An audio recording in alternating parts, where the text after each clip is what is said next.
So I got to looking at the random review playlist and figuring out what haven't I done of all Transformer toy lines, which one haven't I touched on yet.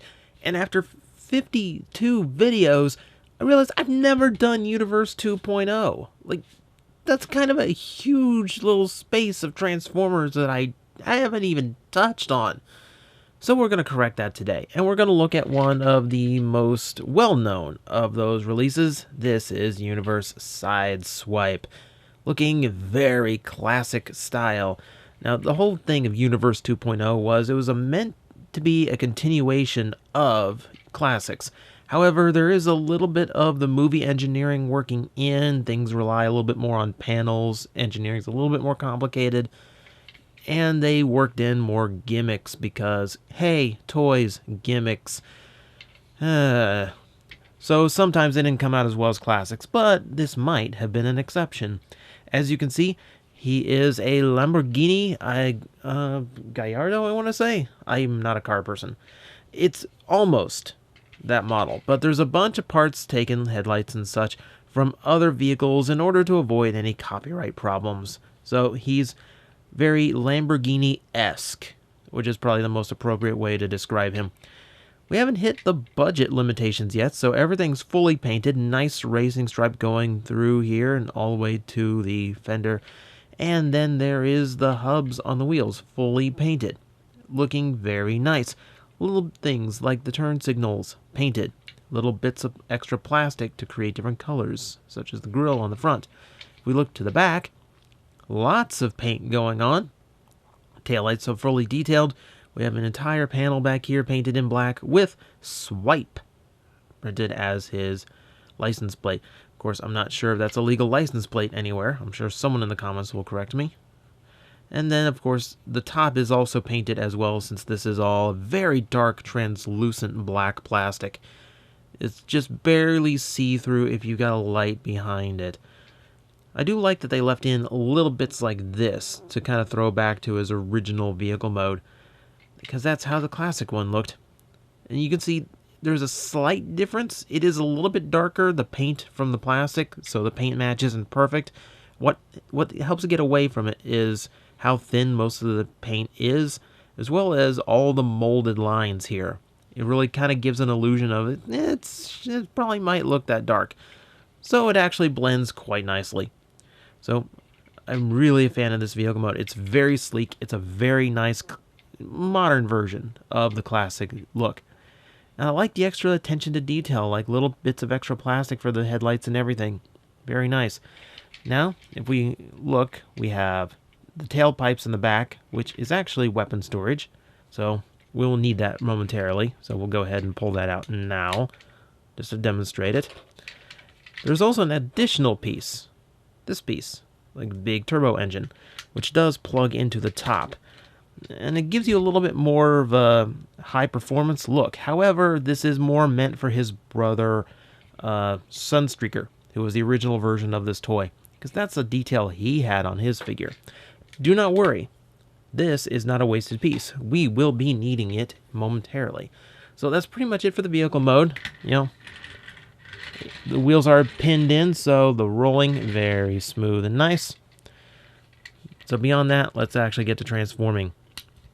We start by folding all of this section out. Separate the legs out. Now, this is the age of movie-style engineering where a lot of things are held in with panels. And the panels have lots of interlocking tabs in multiple directions, and it's a little bit frustrating. There's always a lot more wiggling and working to get parts to come out than really should, which kind of frustrates me, but it's what was going on at the time. So you kind of had to wiggle things around in order to get these door panels loosened up, because I got tabs on this side, tabs on this side. It's a little bit annoying. But, you know, I think that's why I avoid Universe 2.0, is because there's some toys in that, which I'm sure we will get to down the road, that really, really exemplify just how much movie engineering and G1 aesthetic does not mix. And there was a long period there where they just could not get over how the toys were engineered during the movies. So things were a lot more complicated. There was a lot more use of paneling, and it wasn't as fun of a time for anyone. So I don't know why they did it. But, you know, they got over it eventually, thankfully. So as we can see, the transformation is pretty standard. There's no, like, major, you know, twists or any kind of surprises going on here. It's pretty much, you know, just classic Transformer Autobot style transformation. So if we you can listen here, there is a snap in as we get these all connected up. These hinge upward like so. We will rotate the arms.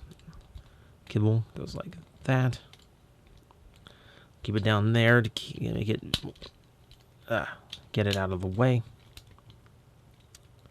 Rotate around. Yeah, this is real exciting commentary at this point. This is why I don't demonstrate the transformations in other videos, because it's just me just like gabbing, and I run out of things to mention. Hey, this part moves the way it's supposed to.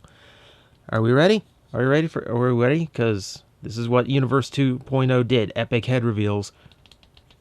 Dun, dun, dun, dun. And that's the gimmick for you. So, with a fully transformed, let me introduce you to, hang on, as we need to pan up a little bit.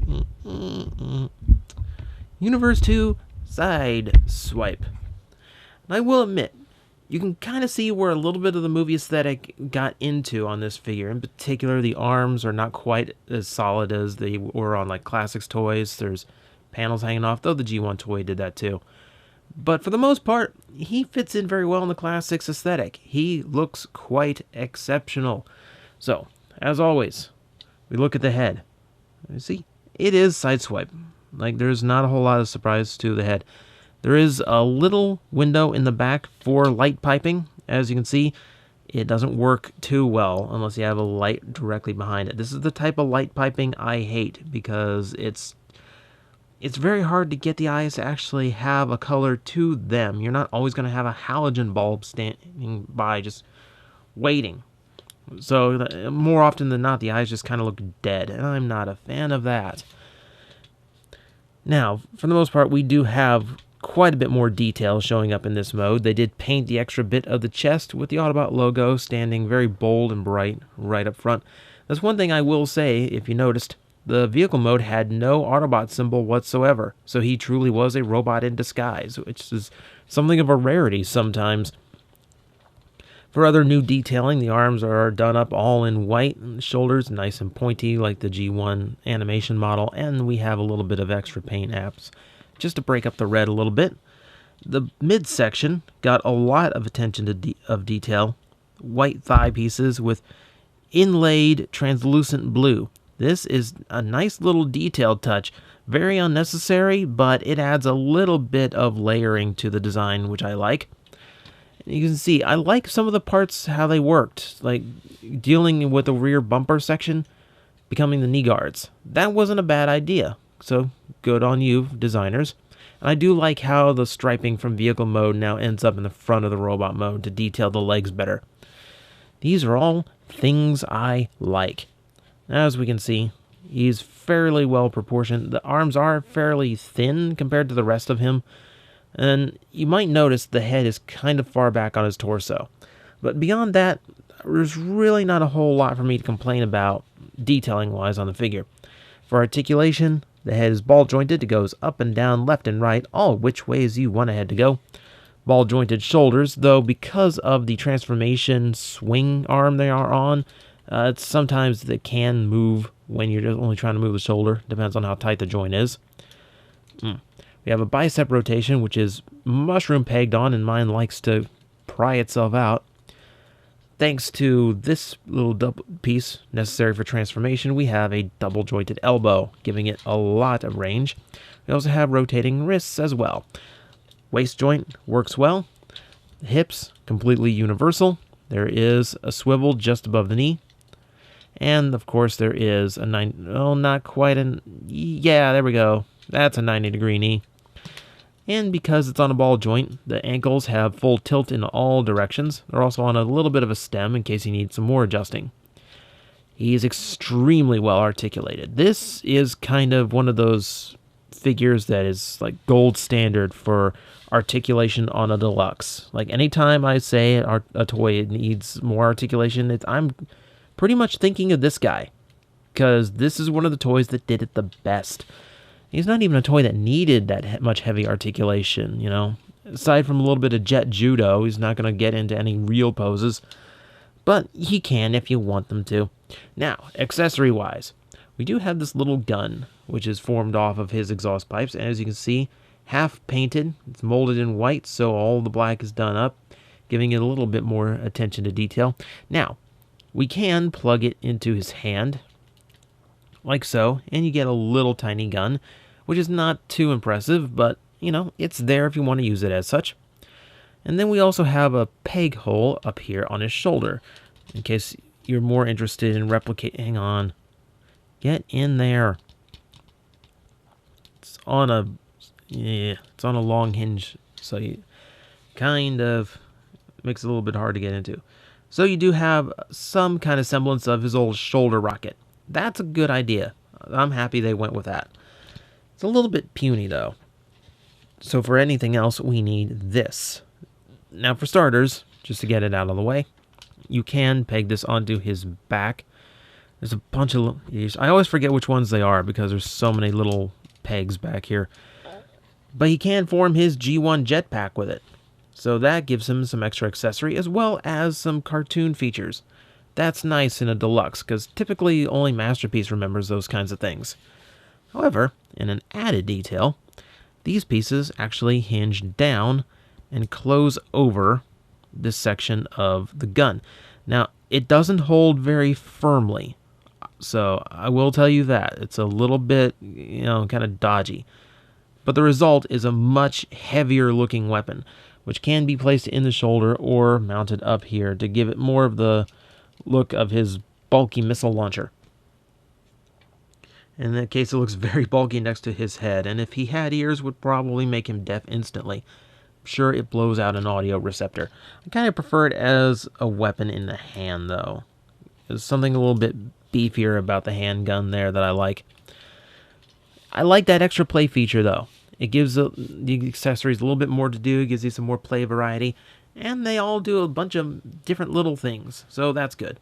So all in all, very happy with this toy. This is one of my favorites from Universe 2.0. Articulation's great, paint is very good, and despite some toys in your more Ironhide realm being a little bit more bogged down by movie-style designs and transformations, this guy manages to stay much closer to the classics aesthetic. And hey, it even worked in a bit of automorph gimmick that was admittedly kind of neat and didn't really get in the way of anything. And I could pretty much just say the same thing about his brother Sunstreaker. They made an amazing pair of figures when they first came out, and I think they still stand up very, very well. I might see Sunstreaker down the line, but, you know, it's mostly the same toy, so it'll be a while. But who knows? Tomorrow might bring something a little bit closer to today's offering than you think.